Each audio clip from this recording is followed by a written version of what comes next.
नमस्कार, मैं हूं अभय कुमार। आप देख रहे हैं खास कार्यक्रम बिहार समाचार। बिहार समाचार में बातें बिहार की, खबरें बिहार की, देश दुनिया की तमाम खबरें जो आपको जानना जरूरी है। तो बिहार समाचार में हम पहली खबर लेते हैं कि पंचायती राज विभाग ने सख्त निर्देश दिया है कि पंचायतों में आरटीपीएस काउंटर जल्द से जल्द शुरू करना चाहिए। हालांकि पंचायतों में हर हर पंचायत में सहायक की नियुक्ति हो गई है और आरटीपीएस काउंटर बंद रहता है, इसलिए प्रखंड तक ग्रामीणों को दौड़ लगाना पड़ता है छोटी मोटी प्रमाण पत्रों के लिए। तो विभाग ने सख्त निर्देश दिया है, सभी जिलों को चिट्ठी लिखा है कि यह सुनिश्चित करें कि सभी पंचायतों में आरटीपीएस काउंटर काम कर रहा है कि नहीं काम कर रहा है। और एक टारगेट भी देने की बात कही जा रही है कि अगर आरटीपीएस काउंटर के माध्यम से, पंचायत के आरटीपीएस काउंटर के माध्यम के अलावा प्रखंड में अगर आवेदन आते हैं तो उस पंचायत के सहायक पर कार्रवाई की जाएगी।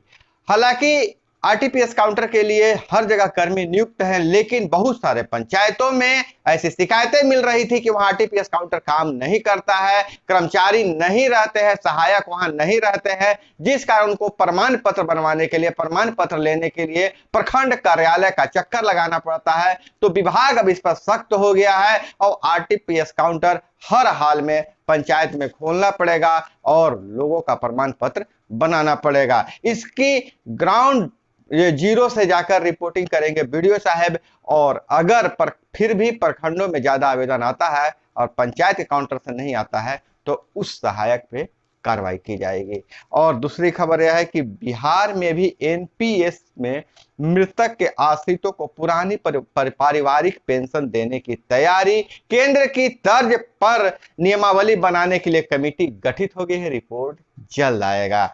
फिलहाल नए कर्मचारियों को ही यह लाभ देने पर विचार हो रहा है। बदलाव के लाभ से गणित को आप समझिए कि अगर किसी कर्मचारी की मौत हो जाती है तो उसके आश्रित को 7 साल तक बेसिक का 50% महंगाई भत्ता बतौर पेंशन मिलेगी। 7 साल बाद बेसिक का 30% और महंगाई भत्ता मिलेगा। यानी अगर किसी कर्मचारी की मौत समय बेसिक 50,000 रुपया है, अगर पेमेंट उसका 50,000 रुपया है तो आश्रित को 25,000 और महंगाई भत्ता 7 साल तक मिलता रहेगा। 7 साल के बाद बेसिक का 30% यानी 50,000 का 30% 15,000 और महंगाई भत्ता पेंशन के रूप में मिलता रहेगा। बिहार में 2005 से एनपीएस लागू, 1.95 लाख कर्मचारी दायरे में है। और वहीं समस्तीपुर की घटना पर बड़ा खुलासा हुआ है। कर्ज में डूबा था परिवार, एक दिन पहले सूदखोरों ने दी थी धमकी, अगले दिन घर के छप्पर में लटका मिला पति पत्नी, मां व 2 बेटों का शव। परिवार पर कर्ज का बोझ ऐसा कि मृतक के पिता ने 5 माह पूर्व आत्महत्या कर ली थी। पुलिस कर रही है जांच। ससुराल से पहुंची बेटी ने लगाया हत्या का आरोप, दबंग देते थे धमकी। हम आपको बता दें कि बेटी की शादी के लिए कर्ज लिया था, वाहन भी लोन पर था जिसे सूदखोर ले गए थे, वाहन भी उनके घर से उठा ले गए थे। चचेरे भाई ने दीवार की छेद से झांक कर देखा, तब पता चला कि ये सारे छप्पर से लटक रहे हैं। और 5 साल में देश के हर जिले में एक मेडिकल कॉलेज की होगी स्थापना। पटना एम्स आए केंद्रीय स्वास्थ्य मंत्री डॉक्टर मनसुख ने कहा है कि अगले 5 साल में देश के हर जिले में एक मेडिकल कॉलेज होगी, स्वास्थ्य सुविधाओं में बढ़ोतरी होगी। और वहीं भाजपा ने प्रवक्ता नुपुर को पार्टी से निलंबित किया, जिंदल को भी पार्टी से निकाला। पैगंबर मोहम्मद साहब पर आपत्तिजनक टिप्पणी के मामले में भाजपा ने रविवार को कार्रवाई की है। हम आपको बता दें कि एक टीवी डिबेट के दौरान भगवान शंकर पर एक पैनलिस्ट में शिव पर कुछ टिप्पणी की थी, उसके जवाब में नुपुर शर्मा ने पैगंबर पर आपत्तिजनक टिप्पणी की थी। और लालू के रिकॉर्ड भाषण से में महंगाई के खिलाफ लड़ाई का आह्वान, महागठबंधन का 21 सूत्री आरोप पत्र, 7 अगस्त से जिलों में होगा प्रदर्शन। और नोट पर टैगोर व कलाम की तस्वीर छापने पर विचार, पहली बार गांधी के अलावा किसी और की फोटो छपेगी। टैगोर व कलाम के चित्र के वाटरमार्क के नमूने तैयार की लिए गए हैं। भारतीय मुद्रा यानी रुपये पर अभी महात्मा गांधी की तस्वीर थी। जल्द ही कुछ नोटों पर नोबेल पुरस्कार विजेता राष्ट्र कवि रविंद्रनाथ टैगोर और देश के महान वैज्ञानिक पूर्व राष्ट्रपति डॉक्टर कलाम का फोटो भी आपको देखने को मिलेगा। और इधर अगर हम बात करें तो सिविल सेवा की प्रारंभिक परीक्षा संपन्न, 90 से 110 जा सकता है कट ऑफ। 90 सेंटर पर आयोजित हुई परीक्षा, हजारों छात्रों ने लिया भाग। और 9 और 10 जुलाई को डिप्लोमा सर्टिफिकेट की प्रवेश परीक्षा होगी।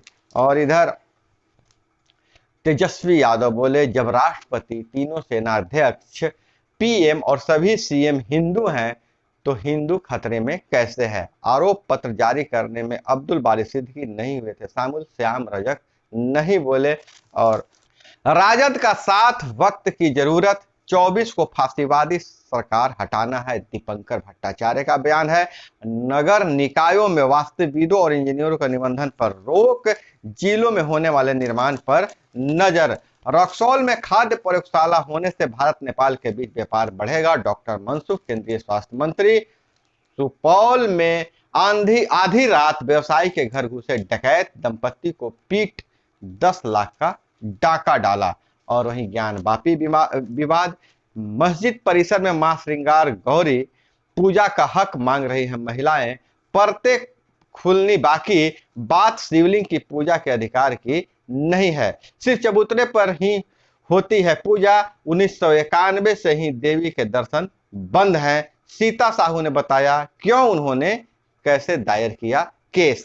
पूजा के अधिकारी की मांग को लेकर 26 साल पहले दायर हुई थी याचिका। पीएफआई से संबंध की जांच के लिए एसआईटी गठित, कानपुर हिंसा की बात हो रही है, पीएफआई के दस्तावेज मिले हैं। और हिंसा की आंच बरेली पहुंची, कर्फ्यू लगाया गया। इमरान की हत्या की साजिश अफवाह, इलाहाबाद में अलर्ट, इस्लामाबाद में अलर्ट है। पाक के प्रधानमंत्री इमरान खान की हत्या की साजिश अफवाह निकला, हालांकि इस्लामाबाद में अलर्ट पर रखा गया है। तो दोस्तों, यह थी तमाम खबरें जो आपको जानना जरूरी था। इसी तरह से खबरों के लिए जुड़े रहिए हमारे साथ। मिलते हैं अगले वीडियो में। जय हिंद, वंदे मातरम।